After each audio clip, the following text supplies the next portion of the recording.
ઉનાળાની આગ ઝરતી ગરમીમાં ક્યારેક ક્યારેક તો ફ્રીઝમાં મૂકેલા શાકભાજી પણ ગરમાઈ જાય છે, પરંતુ શાક માર્કેટમાં મળતા રીંગણા હંમેશા લીલા રહે છે, તરબૂચ લાલ અને તાજા રહે છે, પરવળની લીલોતરી કાયમ રહે છે. તો શું આ કોઈ ચમત્કાર છે કે પછી બીજું કોઈ કારણ?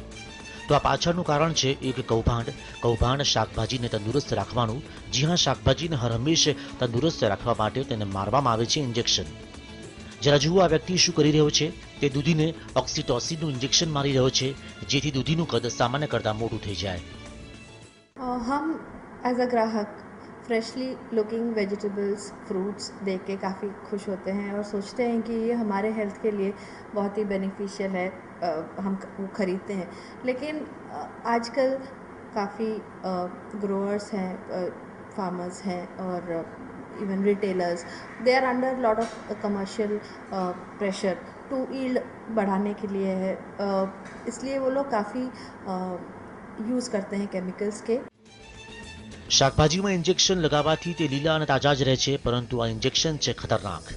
ઓક્સિટોક્સિન યુક્ત આ ઇન્જેક્શન માનવ શરીરને અનેક રીતે નુકસાન કરતા સાબિત થઈ શકે છે.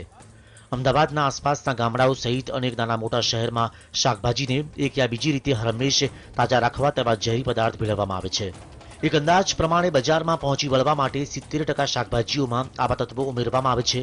શાકભાજીને તાજી રાખવા માટે તેમાં oxytocin, copper sulphate, calcium chloride તથા કેલ્શિયમ કાર્બાઇડ જેવા ખતરનાક રસાયણો ભેળવવામાં આવે છે. નવાઈની વાત એ છે કે આ રસાયણ પ્રાણીઓમાં વાપરવામાં આવે છે અને શાકભાજી માટે તે પ્રતિબંધિત છે, પરંતુ તેમ છતાં બેરોકટોક ઓક્સિટોસિન શાકભાજીમાં આપવામાં આવે છે. प्रोड्यूस्ड ड्यूरिंग चाइल्ड बर्थ, प्रसव के टाइम पे ये रिलीज़ होता है बॉडी में से, लैक्टेशन के टाइम पे रिलीज़ होता है बॉडी में से. और काफ़ी बार टू इंक्रीज़ मिल्क प्रोडक्शन, मतलब ये गायों में मिल्क प्रोडक्शन को बढ़ाने के लिए इसको हम इंजेक्ट करते हैं. लेकिन आजकल vendors, vegetable vendors, fruit vendors have started using it to vegetables. It's use has been extended, vegetables तक पे उसकी इंजेक्शंस दी जाती हैं. इसमें specially it's a banned injection to be used for vegetable. સરકારી તંત્ર પણ આ મામલે ઢીલી નીતિ અપનાવી રહ્યું છે અને શાકભાજીમાં કેમિકલ ઉમેરવાનો ધંધો બેરોકટોક ચાલી રહ્યો છે. જો કોઈ પણ ડર વગર આ ધંધો બેરોકટોક ચાલતો રહેશે તો લોકોના આરોગ્યનું શું તે એક સવાલ છે. ચિરાગ પંચાલ, TV9, અમદાવાદ.